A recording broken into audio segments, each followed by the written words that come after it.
हरि ओम।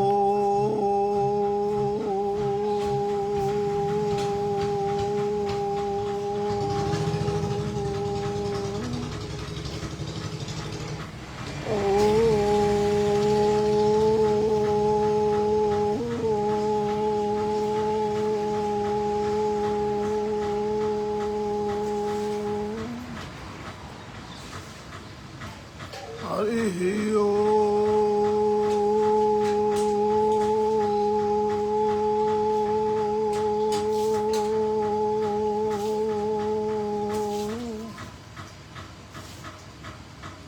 हरि ओम।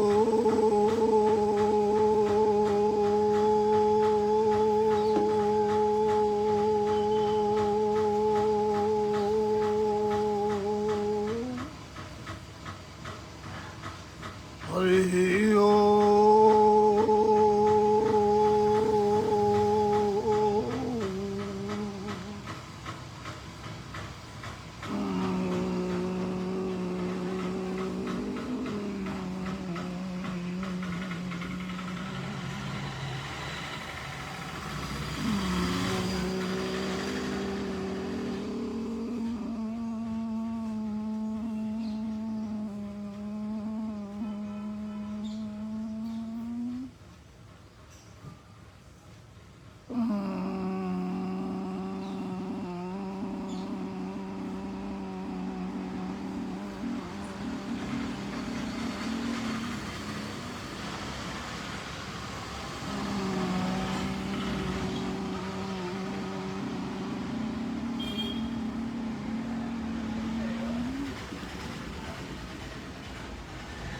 नमस्कार। श्री गणेशाय नमः।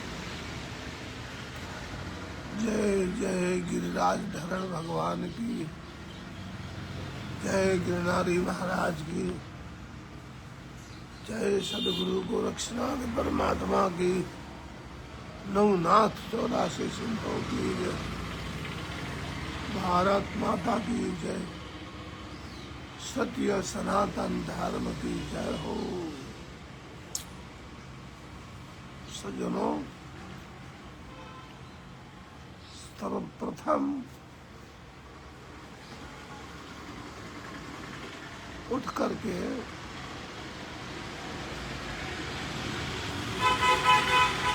हमको धरती माता का पैर छूना चाहिए।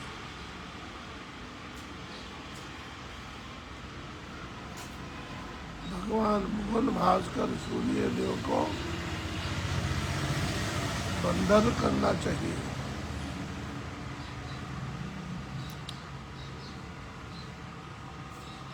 प्रातः काल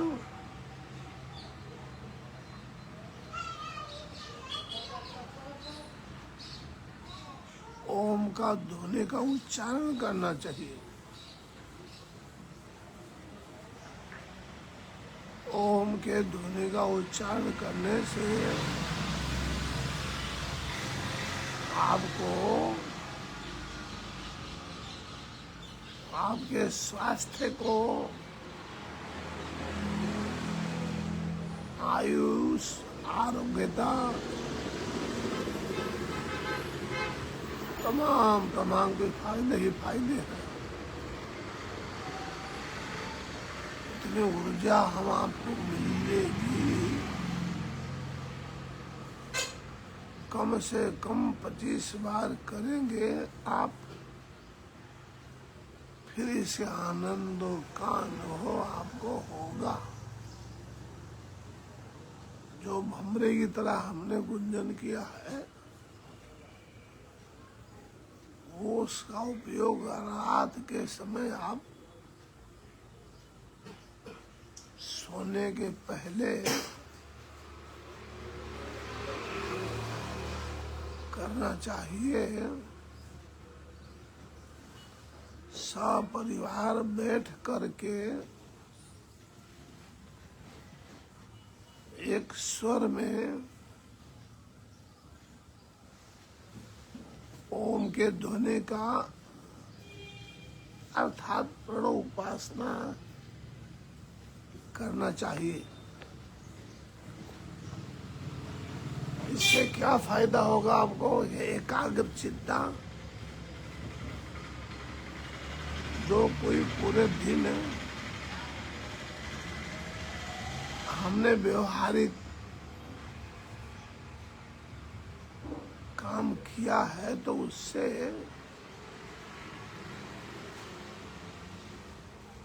बहुत को रिलैक्स मिल जाता है, मतलब राहत, तनाव खत्म हो जाती है। शरीर के जितने भी वायु हैं, विचार हैं, वो सब के सब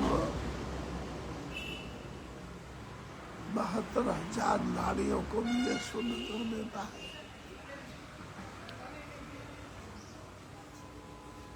सारा अंश ये है कि मन और मस्तिष्क को इतना आनंदित करता है, इतना आनंदित करता है कि वो करने वालों को ही अनुभव होगा।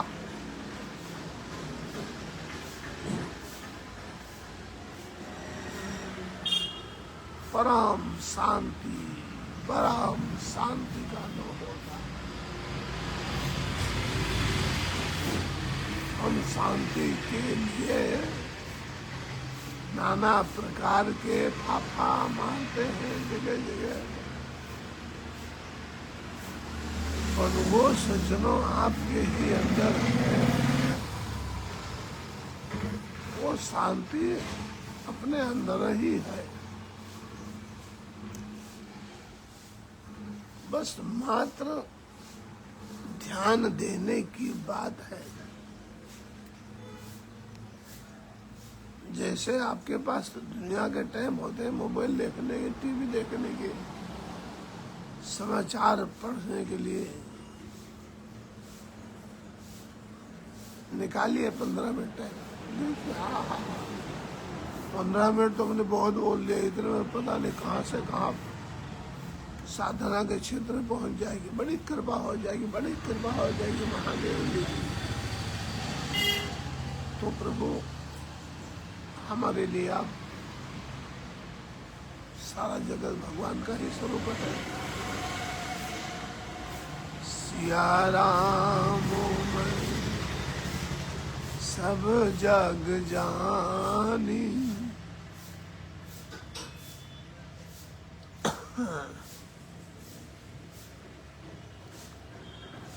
सिया राम मैं सब जग जानी, करहु प्रणाम जोरे जुग पानी।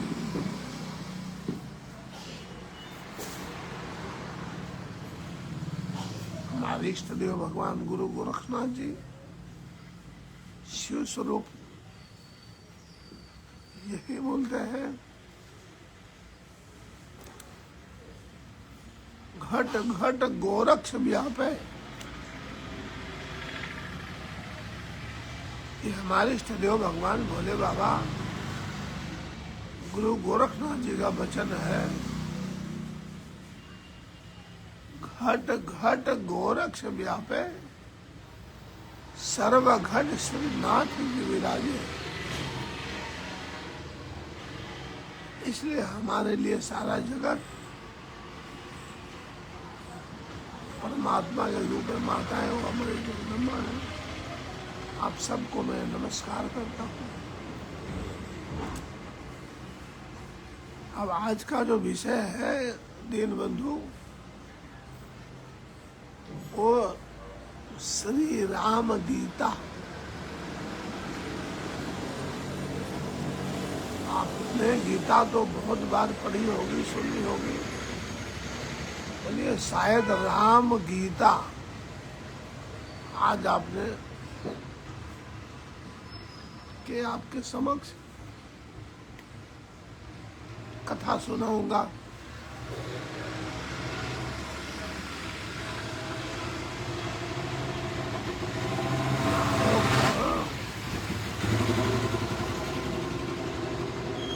पुराणोक्त ग्रंथों में एक ने कई राम गीताएं पाई जाती हैं।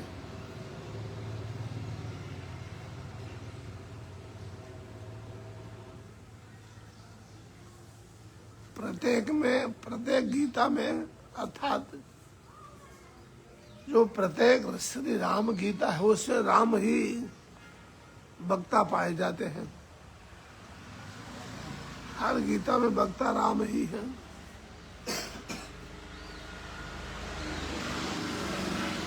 परंतु श्रोता भाइयों, अयो बाबू,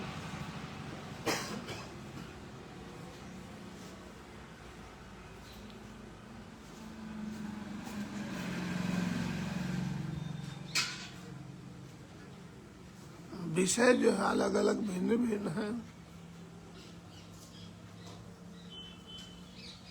अध्यात्म रामायण, ये भी आपने शायद पहली बार सुना होगा, क्योंकि ज्यादा प्रचार प्रसार वशिष्ठ रामायण,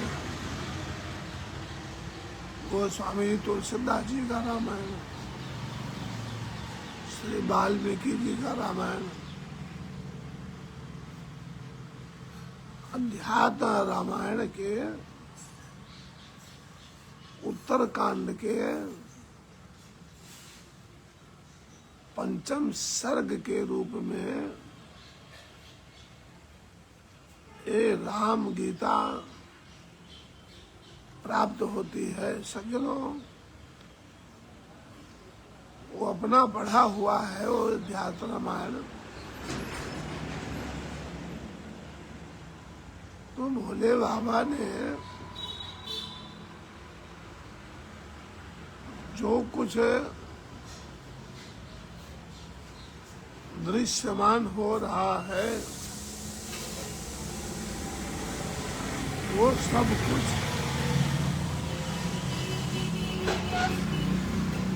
भोले बाबा ने बहुत पहले ही बता दिया है।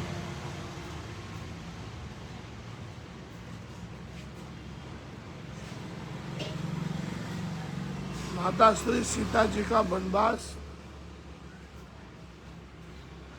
प्रसंग के अंतर्गत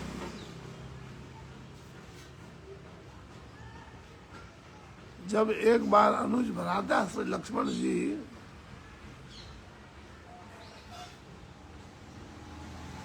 भगवान श्री रामचंद्र जी से अज्ञान रूपी सागर को पार करने वाला, सागर को पार कराने वाला ज्ञानोपदेश प्रभु श्री रामचंद्र जी से भगवान से विनती किया। श्री लक्ष्मण जी ने प्रार्थना किया,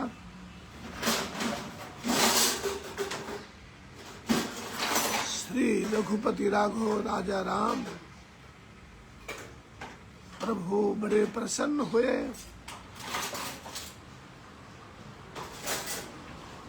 बड़े खुश है।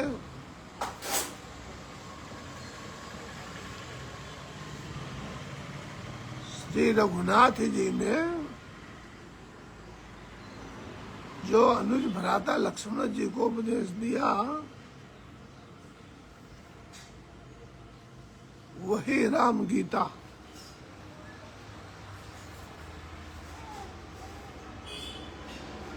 वही राम गीता कहलाई।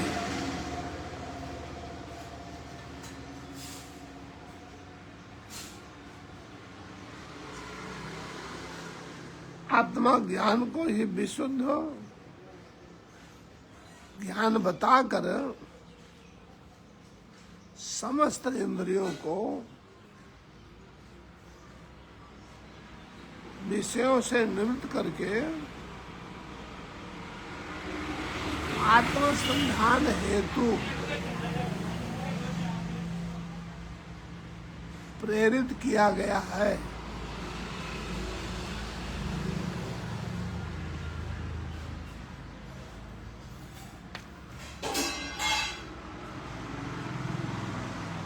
भगवान देवादिदेव महादेव प्रथम बोलते हैं, श्री महादेव वाच।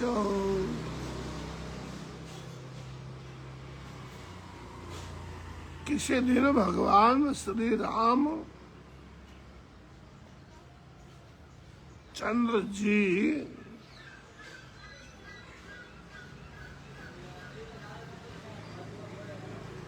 के चरण कमलों की सेवा साक्षात भगवती परम्बा राजराजेश्वरी दयामयी आनंदमयी कृपामयी माँ लक्ष्मी जी करती।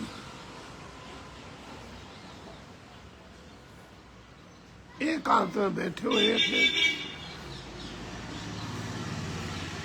ये महादेव जी बोल रहे हैं। उसमें विचार शुद्ध विचार वाले जति श्री लक्ष्मण जी ने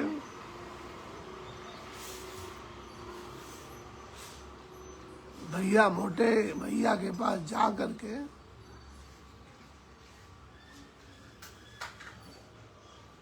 हाथ जोड़े विनय किया, उन्होंने किया,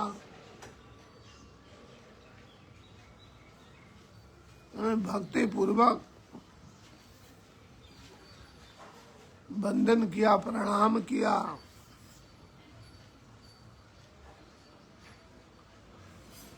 अति विनीत भाव से कहा,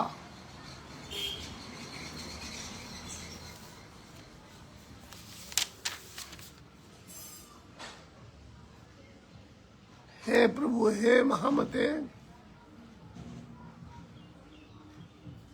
आप शुद्ध ज्ञान स्वरूप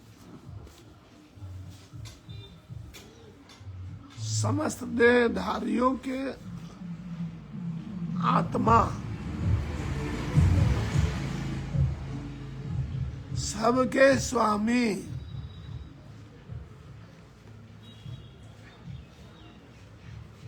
स्वरूप से निराकार है प्रभु,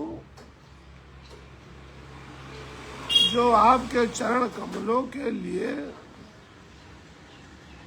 भ्रमर रूप है। उन परम भक्तों के सहवास के रसिकों को ही आप ज्ञान दृष्टि से दिखाई देते हैं। ज्ञानी नाम अग्रगण्य भगवान हनुमान जी।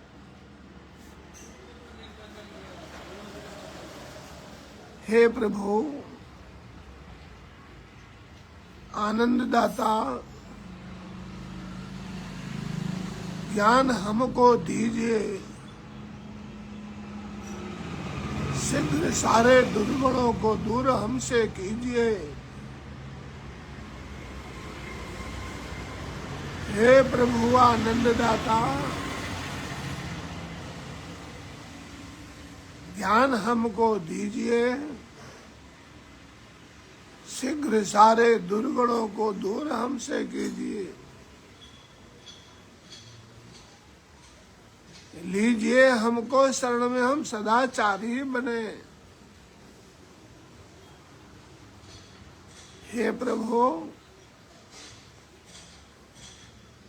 योगी जन का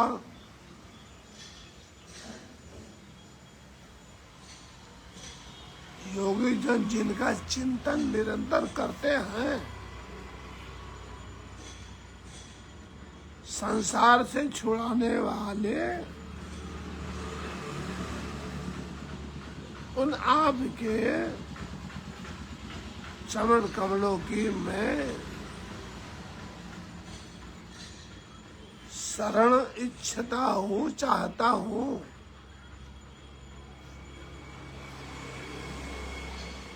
आप मुझे ऐसा उपदेश दीजिए जिसमें मैं सुगमता से ही आत्मज्ञान रूपी अपार समुद्र से पार हो जाऊं।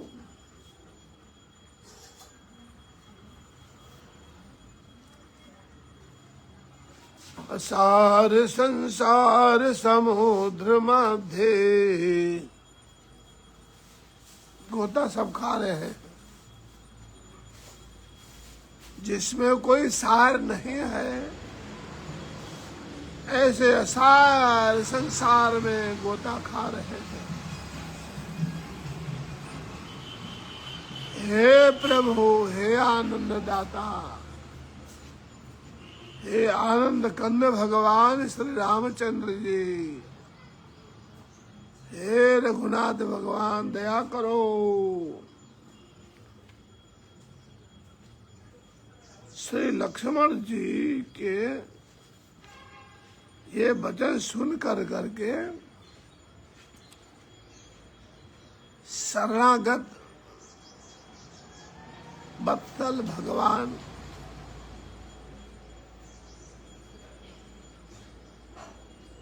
भूपाल शिरोमणि भगवान श्री राम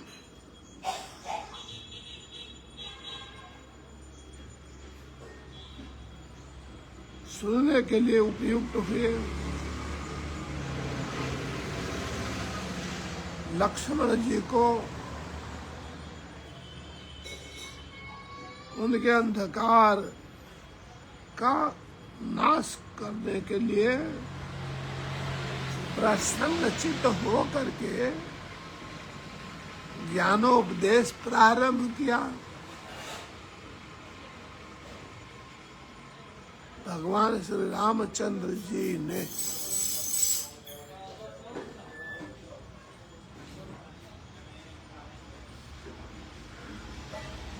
प्रात पर ब्रह्म परमेश्वर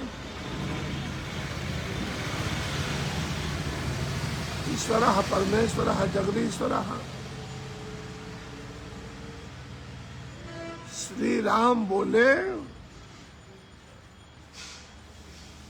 सबसे पहले अपने अपने वर्ण और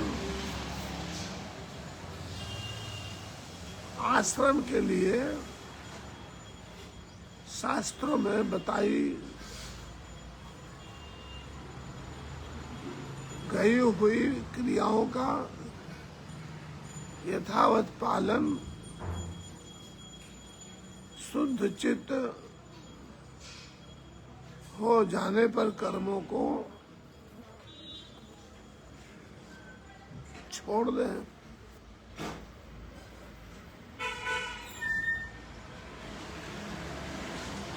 और समदम आदि साधनों से संपन्न हो आत्म ज्ञान की प्राप्ति के लिए सद्गुरु की शरण जाएं।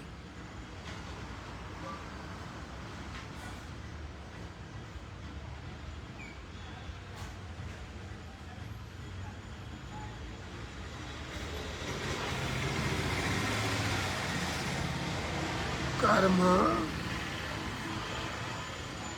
देहांतर की प्राप्ति के लिए ही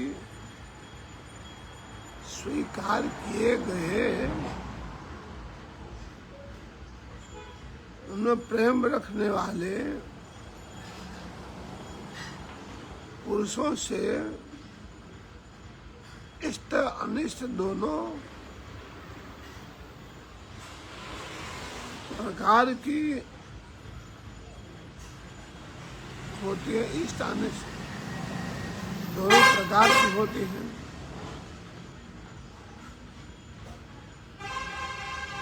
इष्ट क्रिया और अनिष्ट क्रिया दोनों प्रकार की होती है।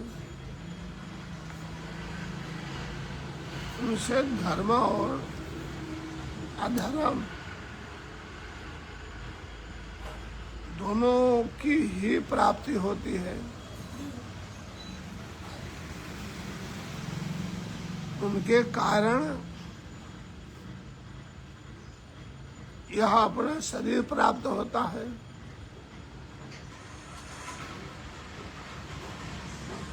जिससे फिर कर्म होते हैं। इसी प्रकार यह संसार चक्र के समान चलता रहता है। चकड़ी धमड़ी, चकड़ी धमड़ी, चकड़ी धमड़ी।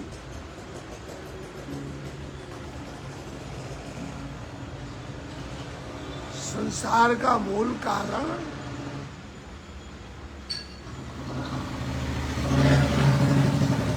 अज्ञान ही है।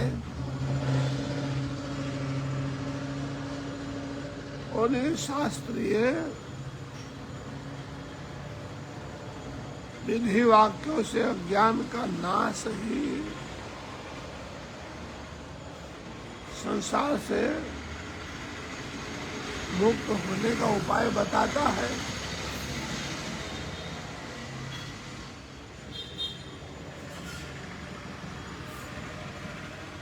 जैसे कहा है भाई,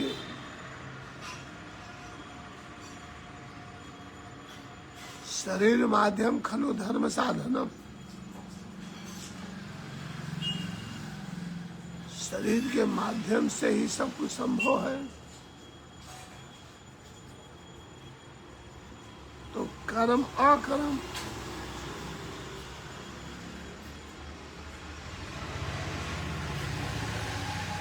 इन्हें के फल स्वरूप ये अपना शरीर प्राप्त होता है।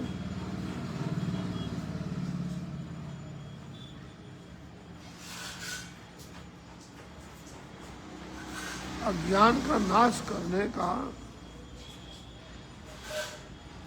ये ज्ञान ही समर्थ है कि ज्ञान के द्वारा ज्ञानता दूर हो जाए।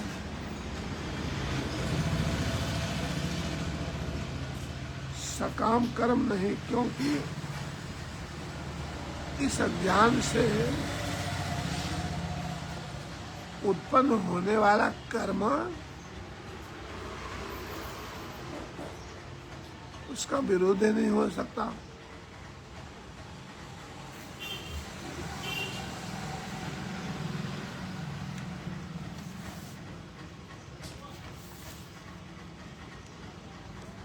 सकाम कर्म द्वारा अज्ञान का अथवा राग का क्षय नहीं हो सकता।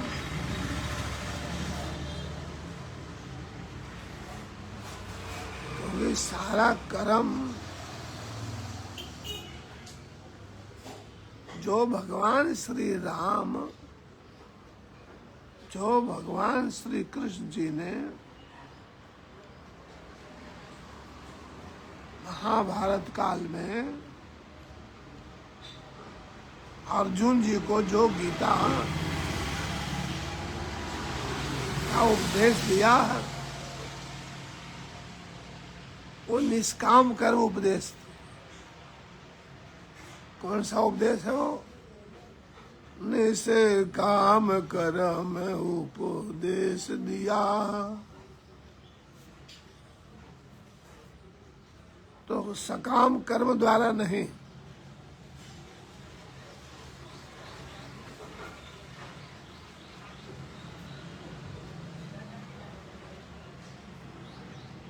बल्कि उससे दूसरे दोष कर्म की उत्पत्ति होती है सकाम कर्म के द्वारा। जैसे सज्जनों, छोटी सी बात, हमने भक्ति की भगवान की, और वो भक्ति है हमारी सकाम। तो सकाम में हर बड़ा साध्यों पर सावधान रहना पड़ता है, और निष्काम में भगवान बड़े कृपालु दयालु सुनते हैं आप।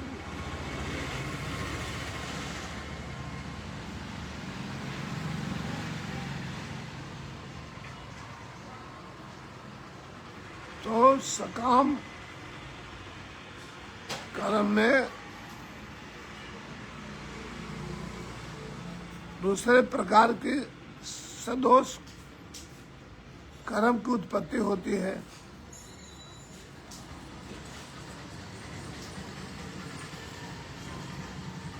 उससे पुनः संसार की प्राप्ति होना अनिवार्य है। इसलिए बुद्धिमान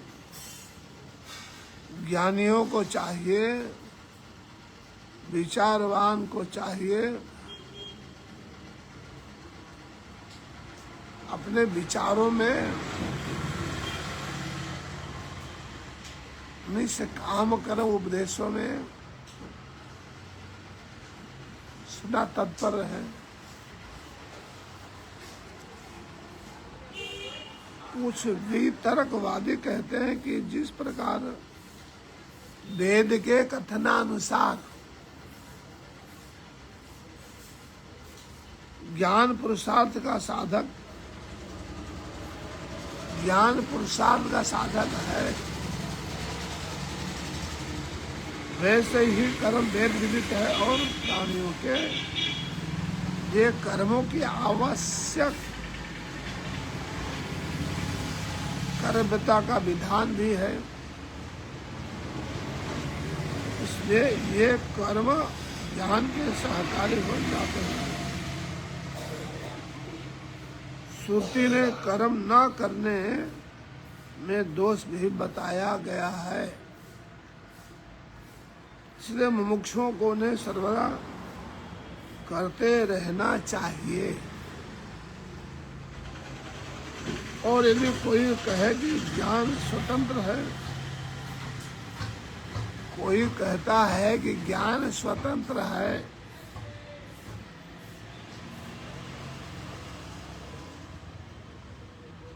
निश्चय ही अपना फल देने वाला होता है,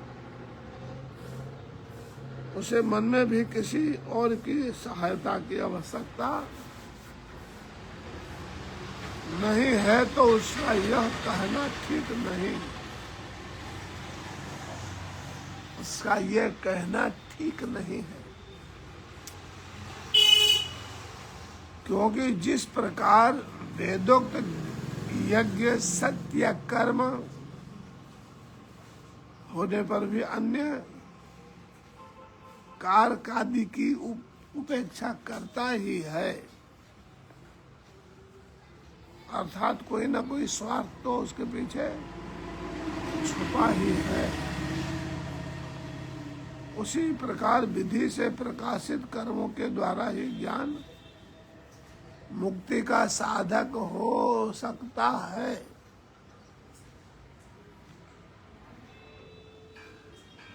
अतः कर्मों का त्याग उचित नहीं है।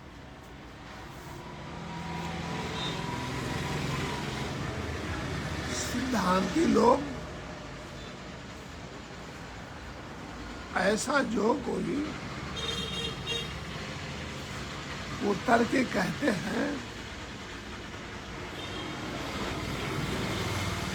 उनके कथन में प्रत्यक्ष विरोध होने का कारण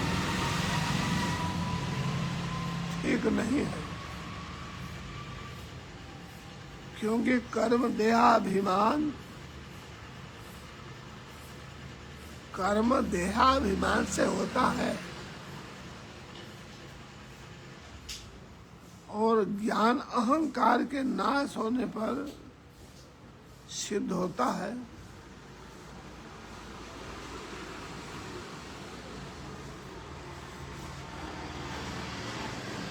जो अहंकारी लोग हैं उनका बराबर कोई कर सकता है? जो अहंकारी है उनका बराबर कोई पैदा हुआ है करने में? नहीं। ऐसे हो से तो हाथ जोड़ना ही सबसे श्रेष्ठ बताया गया है, क्योंकि वाद और विवाद में रखा ही क्या है? समय को व्याकार करना।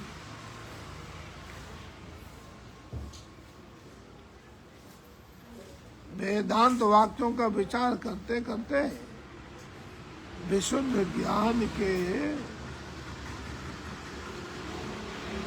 प्रकाश से उद्भासित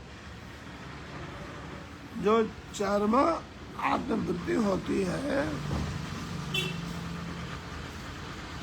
उसी को विद्या आत्मज्ञान कहते हैं। इसके अतिरिक्त कर्म संपूर्ण कारक आदि की सहायता से होता है।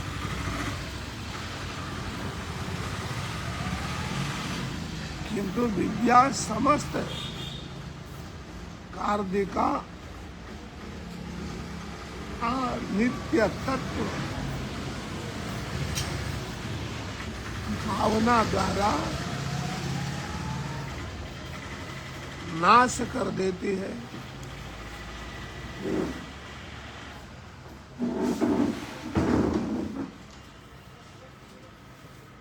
इसलिए समस्त इंद्रियों के विषयों से निवृत्त होकर निरंतर आत्मानुसंधान में लगा हुआ बुद्धिमान पुरुष संपूर्ण कर्मों का सर्वथा त्याग कर दे, क्योंकि विद्या का विरोधी होने के कारण कर्म का उसके साथ समुच्चय नहीं हो सकता।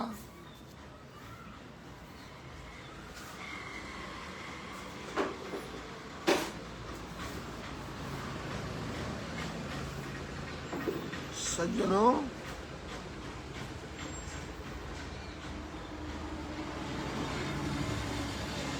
सारांश क्या है?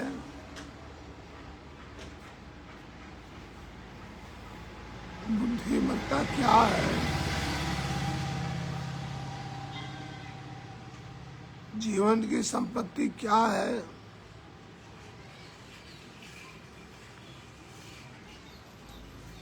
आत्मज्ञान।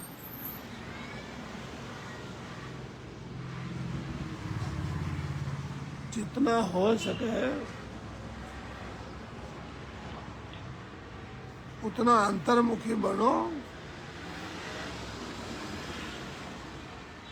अंतःकरण के शुद्धि के लिए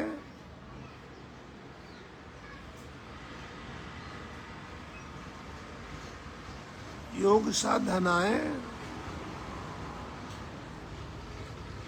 का शरण लेना चाहिए।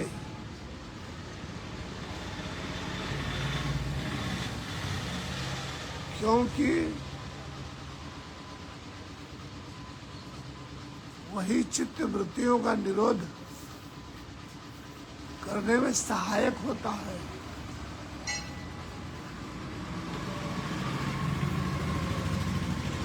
वही जीव शिव को मिलने में सहायक होता है।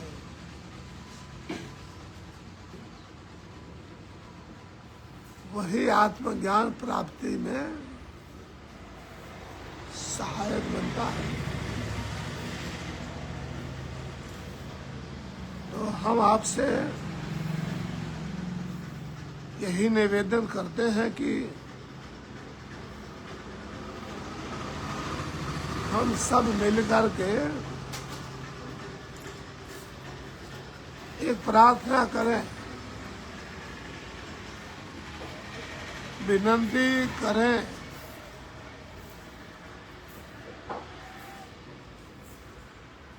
ज्ञान के सागर में गंगा यमुना सरस्वती ज्ञान और भक्ति और वैराग्य में हम गोता लगाने के प्रयत्न करें। बोलो जय श्री कृष्ण।